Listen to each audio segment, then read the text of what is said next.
Hello friends, welcome back to my YouTube channel Vidyarthi site. This video is presented by me Priya Sarkar. तो friends, हम पढ़ रहे हैं paper 1 unit 6 logical reasoning. इसमें हम पढ़ रहे हैं फॉर्म्स ऑफ आर्गुमेंट। इस क्लास को अभी मुझे कंटिन्यू करना है क्योंकि अभी इसमें बहुत कुछ पढ़ना बाकी है। तो चलिए फिर शुरू करते हैं हमारी आज की क्लास को शुरू करने से पहले अगर अभी तक आपने मेरे चैनल विद्यार्थी साइट को सब्सक्राइब नहीं किया है तो आप फटाफट से मेरे चैनल को सब्सक्राइब कीजिए और बेल आइकन को प्रेस कीजिए, जिससे कि जब भी मैं कोई वीडियो अपलोड करूं आपके पास नोटिफिकेशन पहुंच जाए। तो ये रहा हमारा आर्गुमेंट का डायग्राम। आर्गुमेंट के दो फॉर्म हैं, डिडक्टिव आर्गुमेंट और इंडक्टिव आर्गुमेंट। आज की क्लास में हम डिडक्टिव आर्गुमेंट के सब कैटेगरी को पढ़ेंगे और कल की क्लासेस में हम इंडक्टिव आर्गुमेंट की सब कैटेगरी को पढ़ेंगे। तो इसको एक बार ध्यान से देख लेते हैं कि डिडक्टिव आर्गुमेंट की सब कैटेगरी में कौन कौन से आर्गुमेंट आते हैं। डिडक्टिव आर्गुमेंट को फर्दर दो कैटेगरी में डिवाइड किया गया है, वैलिड आर्गुमेंट और इनवैलिड आर्गुमेंट। उसके बाद वैलिड आर्गुमेंट को फर्दर दो कैटेगरी में डिवाइड किया गया है, साउंड वैलिड आर्गुमेंट और अनसाउंड वैलिड आर्गुमेंट। इनवैलिड का सिर्फ एक ही कैटेगरी है, वो है अनसाउंड। तो आज की क्लास में हम सिर्फ डिडक्टिव आर्गुमेंट की सब कैटेगरीज को पढ़ेंगे। तो हमने कल की क्लास में डिडक्टिव आर्गुमेंट और इंडक्टिव आर्गुमेंट को पढ़ा था, एक बार उसको रिवाइज कर लेते हैं। आज की क्लास में मैंने जो स्लाइड है हमारी, इसमें मैंने आज वेन डायग्राम भी ऐड किया हुआ है, जिससे कि आपको ये और अच्छे से समझ में आएगा। तो एक बार डिडक्टिव और इंडक्टिव को रिवाइज कर लेते हैं, फिर उसके बाद हम डिडक्टिव की सब कैटेगरी को पढ़ेंगे। तो जैसा कि मैंने आपको कल बताया था कि deductive argument general to specific होता है। इसको पहचानने के लिए मैंने कल आपको कीवर्ड बताए थे कि जो स्टेटमेंट ऑल या नो से स्टार्ट होंगे ऐसे आर्गुमेंट डिडक्टिव आर्गुमेंट होंगे। इसके कंक्लूजन में सर्टेनिटी होती है, यानी कि 100% की गारंटी होती है कि आपका जो कंक्लूजन निकला है वो सही निकला है।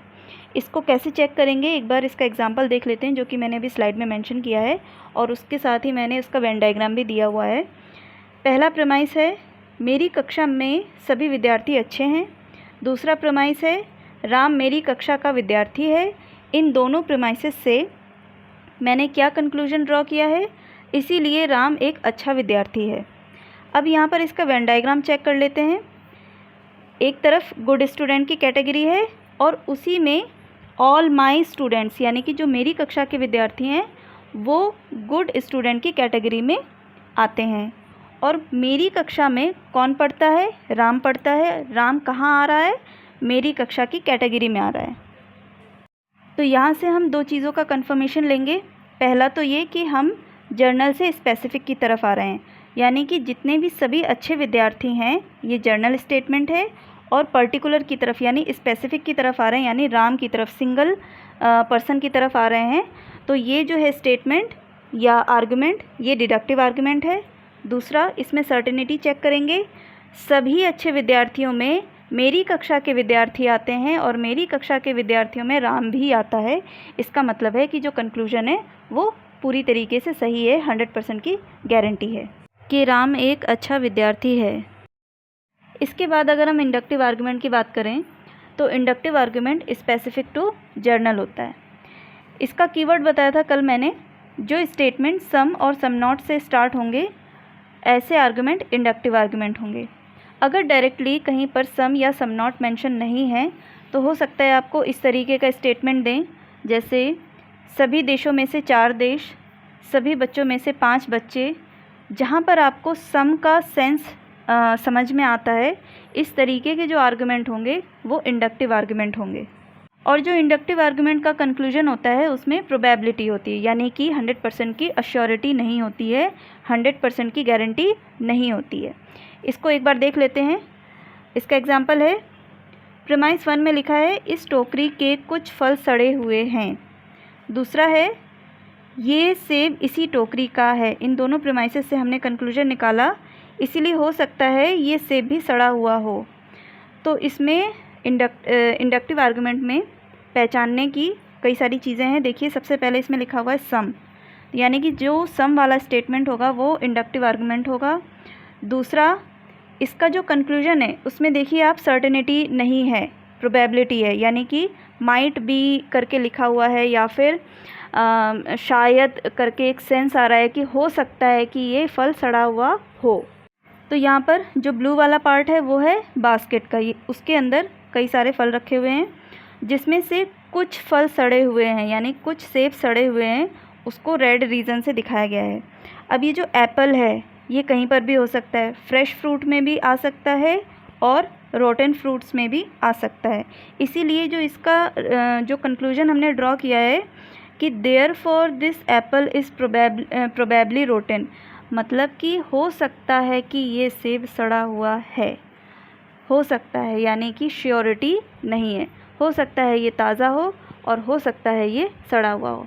इसीलिए जो डिडक्टिव आर्गुमेंट है उसमें 100% की अश्योरिटी होती है, लेकिन इंडक्टिव आर्गुमेंट में 100% की अश्योरिटी नहीं होती है। यही इसका जो मेन डिफरेंस है। तो इसके बाद देखेंगे हम वैलिड और इनवैलिड। अब ये वैलिड और इनवैलिड होता क्या है, इसको एक बार समझ लेते हैं। जब हम डिडक्टिव आर्गुमेंट की बात करते हैं तो डिडक्टिव आर्गुमेंट में जो प्रीमाइसेस से हम कंक्लूजन निकालते हैं तो वो किस बेसिस पर निकालते हैं, कोई ना कोई लॉजिकल रीजनिंग लगाते हैं, उसके बीच में कोई ना कोई कनेक्शन बिठाते हैं, तभी तो हम उसका कंक्लूजन निकालते हैं। तो जब हमारी लॉजिकल रीजनिंग सही होती है तब हमारा वैलिड आर्गुमेंट होता है, और अगर हमारी लॉजिकल रीजनिंग गलत होती है तो हमारा इनवैलिड आर्गुमेंट होता है। ये लॉजिकल रीजनिंग है क्या? प्रीमाइसेस से जब हम कंक्लूजन ड्रॉ करते हैं तो प्रीमाइस और कंक्लूजन के बीच में एक संबंध बिठाते हैं, एक संबंध स्थापित करते हैं, इसी संबंध को हम लॉजिकल रीजनिंग कहते हैं। अगर हमारा रीजनिंग गलत है तो हमारा कंक्लूजन गलत आ जाएगा, अगर हमारी रीजनिंग सही है तो हमारा कंक्लूजन सही आएगा। तो जब सही कंक्लूजन आएगा यानी सही रीजनिंग लगाई है तब हमारा आर्गुमेंट वैलिड होगा, और अगर हमने गलत रीजनिंग लगा के गलत कंक्लूजन ड्रॉ कर लिया तो हमारा आर्गुमेंट इनवैलिड हो जाएगा। तो सबसे पहले हम वैलिड आर्गुमेंट को देख लेते हैं। वैलिड आर्गुमेंट की डेफिनेशन को मैंने यहाँ पे सिर्फ एक लाइन में डिफ़ाइन किया है, बहुत लंबी चौड़ी डेफिनेशन नहीं दी है। If conclusion logically follows from the premises, अगर आपका कंक्लूजन प्रीमाइसेस से लॉजिकली ड्रॉ किया गया है तो आपका डिडक्टिव आर्गुमेंट वैलिड होगा। कैसे लॉजिकली ड्रॉ किया है देख लेते हैं। इसका एक एग्जांपल है, यहाँ पे मैंने दिया हुआ है। All humans need oxygen to live, Ravi is a human, therefore Ravi needs oxygen to live, यानी कि सभी मनुष्यों को जीवित रहने के लिए ऑक्सीजन की आवश्यकता होती है। रवि एक मनुष्य है, इसीलिए रवि को जीवित रहने के लिए ऑक्सीजन की आवश्यकता है। तो यहाँ पर जो ऊपर दो प्रीमाइसेस हैं उनसे जो आपने कंक्लूजन ड्रॉ किया है उसके बीच में एक लॉजिकल रीजनिंग है जो कि सही रीजनिंग है, इसीलिए ये आर्गुमेंट वैलिड है। अब इसका वेन डायग्राम चेक कर लेते हैं। अगर हमारा वेन डायग्राम सही बना है तो यानी कि हमारा जो आर्गुमेंट है वो वैलिड होगा। अब यहाँ पर देखते हैं ऑल ह्यूमंस कौन सी कैटेगरी में आते हैं, ऑक्सीजन की नीड की कैटेगरी में, यानी कि जितने भी ह्यूमंस हैं उन सबको जीवित रहने के लिए ऑक्सीजन की नीड है। और रवि क्या है, ह्यूमन है, तो ऑब्वियस सी बात है कि अगर रवि ह्यूमन है, मानव है, तो उसको भी जीवित रहने के लिए ऑक्सीजन की आवश्यकता होगी। तो यहाँ पर आपने दोनों प्रीमाइसेस के बेसिस पर जो भी कंक्लूजन ड्रॉ किया है वो सही ड्रॉ किया है, उनके बीच में सही रीजनिंग लगाई है, इसीलिए डिडक्टिव आर्गुमेंट कैसा है, वैलिड है। तो यहाँ पर आपको वैलिड आर्गुमेंट समझ में आ गया होगा। वैलिड आर्गुमेंट का मतलब होता है जब हम सही लॉजिकल रीजनिंग को इस्टेब्लिश करके प्रीमाइसेस से कंक्लूजन ड्रॉ करते हैं तो इस आर्गुमेंट को वैलिड आर्गुमेंट कहा जाता है। यहाँ पर जो मैंने ब्रैकेट में ट्रू दिया हुआ है और साइड में साउंड लिखा हुआ है, इस पर अभी आपको फोकस नहीं करना है। जब मैं आपको साउंड और अनसाउंड पढ़ाऊँगी तब आपको इस स्लाइड को एक बार दिखा दूँगी और यहीं पर ही मैं आपको बता दूँगी कि साउंड और अनसाउंड क्या होता है। तो इस स्लाइड में सिर्फ आपको इतना फोकस करना है कि वैलिड आर्गुमेंट किसे कहते हैं। चलिए अब देखते हैं हम इनवैलिड आर्गुमेंट किसे कहते हैं। इनवैलिड आर्गुमेंट का मतलब होता है जब हम प्रीमाइसेस से गलत रीजनिंग लगा के गलत कंक्लूजन ड्रॉ करते हैं तो ऐसे आर्गुमेंट को इनवैलिड आर्गुमेंट कहते हैं। यहाँ पर मैंने इसकी एक लाइन में डेफिनेशन दी है, if conclusion doesn't logically follow from premises, यानी कि अगर आपका कंक्लूजन लॉजिकली फॉलो नहीं कर रहा है किसको, प्रीमाइसेस को, तो ऐसे आर्गुमेंट को हम इनवैलिड आर्गुमेंट कहते हैं। यहाँ पर मैंने इसका एग्जाम्पल भी दिया है और साथ में एक वेन डायग्राम भी दिया है जिससे कि आपको ये और अच्छे से क्लियर हो जाएगा। प्रीमाइस 1 में लिखा है all doctors are educated, second premise में लिखा है मिस्टर शर्मा इज़ एजुकेटेड इन दोनों प्रीमाइसेस से मैंने कंक्लूजन ड्रॉ किया, Mr Sharma is a doctor. इसका मतलब है कि सभी डॉक्टर एजुकेटेड हैं। सेकंड प्रीमाइस में लिखा है कि मिस्टर शर्मा एजुकेटेड हैं, तो इसका मतलब है कि मिस्टर शर्मा भी डॉक्टर हैं। क्या ये स्टेटमेंट मतलब ये आर्गुमेंट मेरा सही है या नहीं, इसको वेन डायग्राम में एक बार चेक कर लेते हैं। यानी कि जितने भी डॉक्टर्स हैं वो सब क्या हैं, एजुकेटेड हैं। लेकिन क्या सभी एजुकेटेड डॉक्टर्स हैं? ऐसा नहीं है ना कहीं पर। सब डॉक्टर्स एजुकेटेड तो हैं लेकिन सभी एजुकेटेड पर्सन डॉक्टर नहीं हैं। और मिस्टर शर्मा कौन से रीजन में आते हैं? एजुकेटेड वाले रीजन में आ रहे हैं। इसका मतलब है कि मिस्टर शर्मा एजुकेटेड तो हैं पर डॉक्टर नहीं है। लेकिन हमने कंक्लूजन गलत ड्रॉ कर लिया है, Mr Sharma is a doctor. यानी कि हमारा जो कंक्लूजन है वो गलत निकला है क्योंकि हमने गलत रीजनिंग लगाई है और इस वजह से हमारा आर्गुमेंट इनवैलिड हो गया है। तो यहाँ पर आपको वैलिड आर्गुमेंट और इनवैलिड आर्गुमेंट समझ में आ गया होगा। वैलिड और इनवैलिड आर्गुमेंट में हम सिर्फ लॉजिकल रीजनिंग देखते हैं, लॉजिकल कनेक्शन देखते हैं। अगर आपका लॉजिकल रीजनिंग सही है तो आप कंक्लूजन भी सही ड्रॉ करोगे, यानी कि आपका आर्गुमेंट वैलिड होगा। अगर आपकी लॉजिकल रीजनिंग गलत है तो आप गलत कंक्लूजन ड्रॉ करोगे, इसका मतलब है कि आपका आर्गुमेंट इनवैलिड हो जाएगा। तो यहाँ पर आपको वैलिड और इनवैलिड समझ में आ गया होगा। इसके बाद हम साउंड और अनसाउंड पढ़ेंगे। वैलिड आर्गुमेंट साउंड और अनसाउंड दोनों होते हैं, इनवैलिड आर्गुमेंट सिर्फ अनसाउंड होता है। सबसे पहले तो आपको ये चीज़ ध्यान रखनी है। इसके बाद जब हम वैलिड और इनवैलिड चेक कर रहे थे तो हम क्या चेक कर रहे थे? लॉजिकल रीजनिंग, यानी कि लॉजिकल कनेक्शन प्रीमाइस और कंक्लूजन के बीच में। लेकिन जब हम साउंड और अनसाउंड चेक करते हैं तब हम क्या देखते हैं? जो प्रीमाइसेस हैं उसकी वैल्यू ट्रू है या फॉल्स। तो चलिए फिर एक एक करके सभी के कॉन्सेप्ट को समझने की कोशिश करते हैं कि वैलिड का साउंड और अनसाउंड दोनों में क्या कंडीशन है और इनवैलिड के अनसाउंड में क्या कंडीशन है। तो यहाँ पर सबसे पहले हम पढ़ेंगे साउंड वैलिड आर्गुमेंट, इसके बाद अनसाउंड वैलिड आर्गुमेंट और सबसे लास्ट में पढ़ेंगे अनसाउंड इनवैलिड आर्गुमेंट। आपको तीनों ही बहुत ध्यान से सुनना होगा क्योंकि तीनों की ही कंडीशन अलग अलग है। साउंड आर्गुमेंट की जो कंडीशन है वो ये है, if all statement premise plus conclusion are true. अगर आपके सभी स्टेटमेंट ट्रू हैं, यानी कि प्रीमाइस भी ट्रू है, कंक्लूजन भी ट्रू है, तो आपका आर्गुमेंट साउंड होगा। इसको एग्जांपल से समझते हैं। पहली प्रीमाइस लिखी है, सभी मनुष्य को जीवित रहने के लिए ऑक्सीजन की आवश्यकता है। ये एक स्टेटमेंट है, यानी प्रीमाइस 1 है। क्या ये स्टेटमेंट ट्रू है? सभी मनुष्यों को जीवित रहने के लिए ऑक्सीजन की आवश्यकता होती है, ये स्टेटमेंट ट्रू है। हाँ, ये स्टेटमेंट ट्रू है। सेकंड प्रीमाइस, रवि एक मनुष्य है। रवि एक लड़के का नाम है और रवि क्या है? एक मनुष्य है। ये स्टेटमेंट यानी ये वाला प्रीमाइस भी ट्रू है। इसीलिए रवि को जीवित रहने के लिए ऑक्सीजन की आवश्यकता है, क्योंकि हमने पहले सिद्ध कर लिया है कि रवि एक मनुष्य है और मनुष्यों को जीवित रहने के लिए ऑक्सीजन की आवश्यकता होती है। ये दोनों प्रीमाइसेस ट्रू हैं।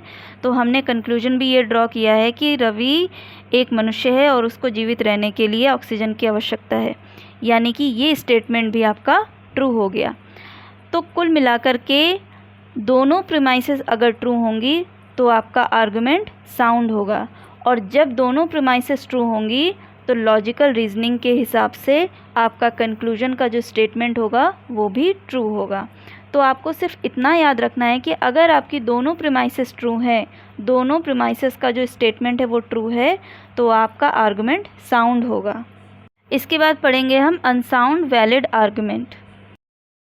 अनसाउंड आर्गुमेंट में अगर आपकी दोनों प्रीमाइसेस गलत हैं या दोनों में से एक भी प्रीमाइस गलत हो गई तो आपका आर्गुमेंट अनसाउंड आर्गुमेंट हो जाएगा। इसकी कंडीशन है, इफ़ इवन वन प्रीमाइस और बोथ आर फॉल्स, यानी कि अगर आपकी दोनों प्रीमाइसेस फॉल्स हैं या दोनों में से एक भी फॉल्स हो गई तो आपका आर्गुमेंट अनसाउंड हो जाएगा। यहाँ पर मैंने दोनों ही कंडीशन के दो अलग अलग एग्जाम्पल दिए हैं, इनको एक बार देख लेते हैं। इसमें से जो पहला एग्जाम्पल है उसमें लिखा है प्रीमाइस 1 में all cars can swim, premise 2 में लिखा है माई बाईसाइकिल इज़ अ कार, और कंक्लूजन हमने ड्रॉ किया है therefore my bicycle can swim. यानी कि जो प्रीमाइस 1 है उसमें ये कहा गया है कि सभी कारें तैर सकती हैं। तो ये स्टेटमेंट सही है या गलत है, आप खुद बताइए। ये स्टेटमेंट गलत है। दूसरा प्रीमाइस ये कहता है कि मेरी बाईसाइकिल एक कार है। क्या ऐसा कभी हो सकता है कि कोई बाईसाइकिल कार है? ये स्टेटमेंट भी फॉल्स हो गया। तो जब दोनों स्टेटमेंट यानी दोनों प्रीमाइसेस फॉल्स होंगी तो आप कभी भी एक ट्रू कंक्लूजन ड्रॉ नहीं कर सकते हैं। आपका जो कंक्लूजन आएगा उसका जो स्टेटमेंट होगा वो हमेशा फॉल्स ही होगा। तो जब हमने अनसाउंड की कंडीशन में क्या पढ़ा था कि दोनों प्रीमाइसेस या फिर दोनों में से एक भी प्रीमाइस गलत होगी तो वो आर्गुमेंट आपका अनसाउंड हो जाएगा। तो यहाँ पर आपको अनसाउंड समझ में आया।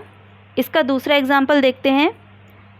प्रीमाइस 1 में लिखा है ऑल बर्ड्स कैन स्विम, सभी चिड़िया तैर सकती है। क्या ऐसा संभव है कि सभी चिड़िया तैर सकती है? ऐसा नहीं है। कुछ चिड़ियाएँ तैर सकती हैं, जैसे बतख, पेंगुइन्स, ये सब पक्षी जो हैं तैर सकते हैं। बहुत सारे पक्षी तैर नहीं सकते हैं। तो ये जो स्टेटमेंट है कि ऑल बर्ड्स कैन स्विम, ये स्टेटमेंट फॉल्स है। सेकंड प्रीमाइस में लिखा है penguins are bird, penguins birds हैं, यानी पेंगुइन्स जो हैं वो पक्षी है। ये स्टेटमेंट तो ठीक है, लेकिन दोनों प्रीमाइसेस में से एक प्रीमाइस तो फॉल्स हो गई। इसका मतलब है कि आपका जो आर्गुमेंट है वो अनसाउंड हो जाएगा, भले ही आपका कंक्लूजन ट्रू निकल के आ रहा है। तो इसका कंक्लूजन है therefore penguins can swim, penguins तो स्विम कर सकती हैं, पेंगुइन्स तैर सकती हैं। आपका जो कंक्लूजन का जो स्टेटमेंट है वो ट्रू है, लेकिन आपकी दोनों प्रीमाइसेस में से एक प्रीमाइस तो गलत हो गई ना, इसीलिए आपका जो आर्गुमेंट है वो अनसाउंड हो जाएगा। तो आपको साउंड और अनसाउंड समझ में आ गया। साउंड आर्गुमेंट में अगर आपकी दोनों प्रीमाइसेस ट्रू हैं तो आपका आर्गुमेंट साउंड होगा। अगर आपकी दोनों में से एक भी प्रीमाइस फॉल्स हो गई या फिर दोनों प्रीमाइस फॉल्स हो गई तो आपका आर्गुमेंट अनसाउंड हो जाएगा। ये जो दोनों कंडीशन है ये वैलिड आर्गुमेंट की है, ठीक है। इनवैलिड आर्गुमेंट में कंडीशन थोड़ी अलग है। अगर आप ये सोच रहे हैं कि अनसाउंड इसमें भी है वैलिड में, तो सेम कंडीशन इनवैलिड में भी होगी, ऐसा नहीं है। वैलिड का अनसाउंड जो है उसकी कंडीशन अलग है, इनवैलिड का जो अनसाउंड है उसकी कंडीशन अलग है। तो यहाँ पर हम अनसाउंड इनवैलिड आर्गुमेंट को पढ़ेंगे। अनसाउंड इनवैलिड आर्गुमेंट की कंडीशन को पढ़ने से पहले हम इनवैलिड आर्गुमेंट को एक बार रिकॉल कर लेते हैं कि इनवैलिड आर्गुमेंट क्या था। इनवैलिड आर्गुमेंट में अगर हम प्रीमाइस और कंक्लूजन के बीच में कोई सही लॉजिकल कनेक्शन नहीं इस्टेब्लिश कर पाते हैं या गलत इस्टेब्लिश करते हैं तो उसका रिज़ल्ट क्या आता है कि हमारा जो कंक्लूजन है वो हम गलत निकाल लेते हैं, यानी कि हमारा कंक्लूजन गलत आता है। तो यहाँ पर हम अनसाउंड इनवैलिड आर्गुमेंट में अगर हम कंडीशन देखें तो यहाँ लिखा है if premises are true but conclusion is false then the argument is invalid unsound.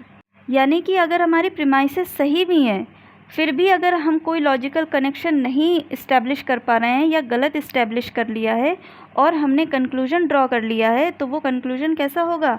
False होगा। तो ऐसा जो आर्गुमेंट होता है वो अनसाउंड इनवैलिड आर्गुमेंट होता है। तो एक बार हम फिर से वैलिड, इनवैलिड, साउंड, अनसाउंड को रिकॉल कर लेते हैं। डिडक्टिव आर्गुमेंट में वैलिड इनवैलिड होता है। वैलिड इनवैलिड क्या होता है कि प्रीमाइस और कंक्लूजन के बीच में अगर लॉजिकल कनेक्शन है, वो भी सही कनेक्शन है, तो वो वैलिड होगा, और अगर कोई लॉजिकल कनेक्शन नहीं है या फिर गलत है तो वो इनवैलिड हो जाएगा। इसके बाद हमने वैलिड आर्गुमेंट में साउंड, अनसाउंड पढ़ा और इनवैलिड आर्गुमेंट में अनसाउंड। वैलिड आर्गुमेंट की जो साउंड और अनसाउंड हैं उसकी कंडीशन ये है कि अगर दोनों प्रीमाइसेस ट्रू हैं तो आपका साउंड आर्गुमेंट होगा, अगर आपकी दोनों प्रीमाइसेस फॉल्स हैं या फिर एक भी प्रीमाइस फॉल्स है तो आपका अनसाउंड होगा। लेकिन इनवैलिड आर्गुमेंट में जो इनवैलिड अनसाउंड आर्गुमेंट है उसकी कंडीशन क्या है कि अगर आपकी प्रीमाइसेस सही हैं लेकिन गलत लॉजिकल रीजनिंग की वजह से आपने कंक्लूजन गलत ड्रॉ किया है तो ये आपका कैसा आर्गुमेंट हो जाएगा? Unsound invalid argument. यहाँ पर मैंने वैलिड और इनवैलिड आर्गुमेंट की साउंड और अनसाउंड की कंडीशन के हिसाब से शॉर्ट में यहाँ पे मैंने मेंशन किया है जिससे कि आपको कन्फ्यूजन ना हो।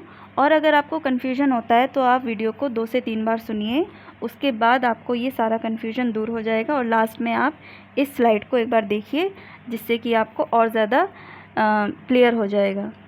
वैलिड आर्गुमेंट की कंडीशन क्या है कि लॉजिकल रीजनिंग अगर सही होगा तो आपका वैलिड आर्गुमेंट होगा, अगर आपका लॉजिकल रीजनिंग गलत है तो आपका इनवैलिड आर्गुमेंट होगा।